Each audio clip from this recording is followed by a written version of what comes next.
కడప జిల్లా పులివెందులలో డీఎస్సీ అక్రమాలు, paper లీకేజీలపై CBI విచారణ జరపాలని కడప ఎంపీ అవినాష్ రెడ్డి డిమాండ్ చేశారు. వైసీపీ కార్యాలయం నుంచి ఆర్డీఓ ఆఫీస్ వరకు వైసీపీ పార్టీ శ్రేణులు, విద్యార్థులు పెద్ద ఎత్తున కదిలారు. ఆర్డీఓ ఆఫీస్ లోపలికి వైసీపీ నేతలు వెళ్లేందుకు ప్రయత్నించడంతో పోలీసులు అడ్డుకున్నారు. నిరుద్యోగులకు వెంటనే నెలకు 3,000 రూపాయలు వృత్తి ఇవ్వాలని, పెండింగ్లో ఉన్న ఫీజు రియంబర్స్మెంట్ బకాయిలు చెల్లించాలన్నారు. ప్రభుత్వం ఇచ్చిన సూపర్ 6 హామీలు అమలు చేయాలని డిమాండ్ చేశారు.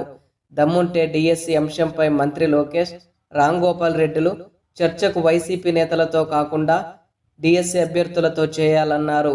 న్యాయం జరిగే వరకు తమ పోరాటం ఆగదని ఎంపీ అవినాష్ రెడ్డి స్పష్టం చేశారు. అవకతవకలపైన, అక్రమాలపైన, పేపర్ లీకేజీలపైన వాటికి నిరసనగా, అదేవిధంగా తక్షణమే నిరుద్యోగ వృత్తి 3,000 రూపాయలు ప్రతి యువకుడికి, రాష్ట్రంలోని ప్రతి యువకుడికి చెల్లించమనే డిమాండ్తో, అదేవిధంగా ఇంజనీరింగ్ కాలేజీలకు, డిగ్రీ కాలేజీలకు ఏదైతే ఫీజు రీయింబర్స్మెంట్ బకాయిలు ఈ ప్రభుత్వం చెల్లించాలో తక్షణమే ఆ ఫీజు రీయింబర్స్మెంట్ బకాయిలు చెల్లించాలనే డిమాండ్తో ఏదైతే వైఎస్ఆర్ కాంగ్రెస్ పార్టీ ర్యాలీ చేపట్టిందో, ఇవాళ ఎన్ని ఆంక్షలు పెట్టినప్పటికీ కూడా వేలాది మంది యువత ఈ ర్యాలీలో పాల్గొని ఈ ర్యాలీని విజయవంతం చేశారు. ఈ ప్రభుత్వం ఈ నిరసన కార్యక్రమం ఇంత పెద్ద ఎత్తున జరగడం ఈ ప్రభుత్వం కల్లారా చూసింది. ఇప్పటికైనా మొద్దు నిద్ర లేవని చెప్పి ప్రభుత్వాన్ని మనవి చేస్తా ఉన్నాం. ఎన్నికలప్పుడు మీరు ఏదైతే సూపర్ 6, సూపర్ 7 హామీలు ఇచ్చారో ఆ హామీలు అమలు చేయమని చెప్పి ప్రభుత్వాన్ని మనవి చేస్తా ఉన్నాం. ముఖ్యంగా నిరుద్యోగుల కోసం ఏదైతే నెలకు 3,000 రూపాయలు ప్రతి యువకుడికి ఇస్తామని ఏదైతే హామీ ఇచ్చారో ఆ హామీని తక్షణమే అమలు చేయమని చెప్పి ప్రభుత్వాన్ని కోరుతా ఉన్నాం. 26 మాసాలు అయిపోయింది. నెలకు 3,000 చొప్పున 1,08,000 రూపాయలు ఈ ప్రభుత్వం ప్రతి యువకుడికి కూడా బాకీ ఉంది. సో ఆ 1,08,000 రూపాయలు ప్రతి యువకుడికి బాకీ చెల్లించి ఇకపై ప్రతి నెల 3,000 ఈ ప్రభుత్వం చెల్లించవలసిందిగా కోరుకుంటూ, అదేవిధంగా ఫీజు రీయింబర్స్మెంట్కి సంబంధించిన బకాయిలు దాదాపు 7 నుంచి 8 వేల కోట్ల రూపాయల బకాయిలు ఉన్నాయి. ఫీజు రీయింబర్స్మెంట్కి సంబంధించి ఇప్పటికే చాలా మంది పిల్లలు చదువులు పూర్తి చేసుకొని కాలేజ్ బయటకు వస్తూ ఉన్నారు. కానీ కాలేజ్ నుంచి సర్టిఫికెట్లు రావడంలో, సర్టిఫికెట్లు అడిగితే మీ ఫీజులు ఇంకా గవర్నమెంట్ చెల్లించలేదు, మీరు డబ్బులు కట్టి సర్టిఫికెట్లు తీసుకొని పోండి అని చెప్పి పిల్లల మీద ఒత్తిడి ఉంది. ఉదాహరణకు నా పక్కన ఇక్కడ చక్రాపేట మండలానికి సంబంధించిన భాస్కర్ నాయక్ అనే అబ్బాయి ఉన్నాడు. ఈ అబ్బాయి ఇంజనీరింగ్ పూర్తి చేసినాడు. చివరి 2 సంవత్సరాలకు సంబంధించిన 86,000 రూపాయలు ఫీజు రీయింబర్స్మెంట్ సొమ్ము బాకీ ఉంది. ప్రభుత్వం కాలేజీకి చెల్లించాల్సింది ఉంది. ఇతనుపై సర్టిఫికెట్లు అడుగుతా ఉన్నాడు.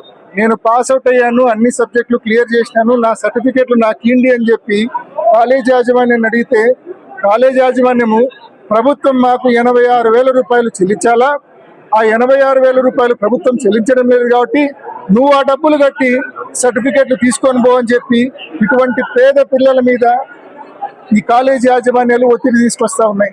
సో ఈ ప్రభుత్వం మొద్దు నిద్ర లేయాలా, ఫీజు రీయింబర్స్మెంట్ బకాయిలు చెల్లించి ఇటువంటి లక్షల మంది, భాస్కర్ నాయక్ వంటి లక్షల మంది యువకులు ఎవరైతే గ్రాడ్యుయేషన్ పూర్తి చేసి బయటకు వస్తున్నారో అటువంటి వాళ్ళందరికీ, వారి తల్లిదండ్రులందరినీ ఆదుకోవాలని చెప్పి ఎన్నో ఏళ్లుగా అప్పట్లో రాజశేఖర రెడ్డి గారు ఫీజు రీయింబర్స్మెంట్ పథకం తీసుకొచ్చారు, ఆరోగ్యశ్రీ పథకం తీసుకొచ్చారు.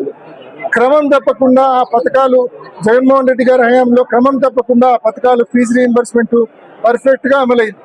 ఈ ప్రభుత్వం వచ్చినాక ఈ 26 నెలల్లో ఫీజు రీయింబర్స్మెంట్ లేదు, వసతి దీవెన లేదు, 2 పోయినాయి పూర్తి స్థాయిలో. సో ఇప్పుడైనా కళ్ళు తెరిచి ఒక్క తాండాలోనే 10 మంది పూర్తి చేస్తున్నారు. అంటే రాష్ట్ర వ్యాప్తంగా కొన్ని లక్షల మంది యువకులు, విద్యార్థులు ఫీజు రీయింబర్స్మెంట్ డబ్బు పడాలా, కాలేజీలకు పడితే మాకు సర్టిఫికెట్లు వస్తాయి, మాకు సర్టిఫికెట్లు వస్తే మేము ఉద్యోగాలు తెచ్చుకోవచ్చు అని చెప్పి అందరూ ఎదురు చూస్తూ ఉన్నారు. ఆలస్యం అయితే ఇది ఒక 1 year, 2 years, 3 years లేట్ అయితే వీళ్ళు సర్టిఫికేట్ల చేతికి రావడము, వీళ్ళందరికీ ఫ్రెషర్స్ కేటగిరీలో ఉద్యోగాలు వచ్చే రైట్ కోల్పోతారు వీళ్ళందరూ కూడా. కాబట్టి లోకేష్ గారు, చంద్రబాబు నాయుడు గారు, పవన్ కళ్యాణ్ గారు ఏదైతే మీరు సంతకాలు పెట్టి మరి మేనిఫెస్టో ఇచ్చారో తప్పకుండా హామీలు నెరవేర్చండి, ఫీజు రీయింబర్స్మెంట్ బకాయిలు చెల్లించండి, అదేవిధంగా నిరుద్యోగ వృత్తి ప్రతి నెల 3,000 రూపాయలు చెల్లించండి అని చెప్పి మరొకసారి ఈ 3 నాయకులను కూడా కోరుకుంటూ, అదేవిధంగా డిఎస్సిలో జరిగిన అవకతవకలు ఏ స్థాయిలో జరిగినాయో మీరందరూ కూడా చూశారు.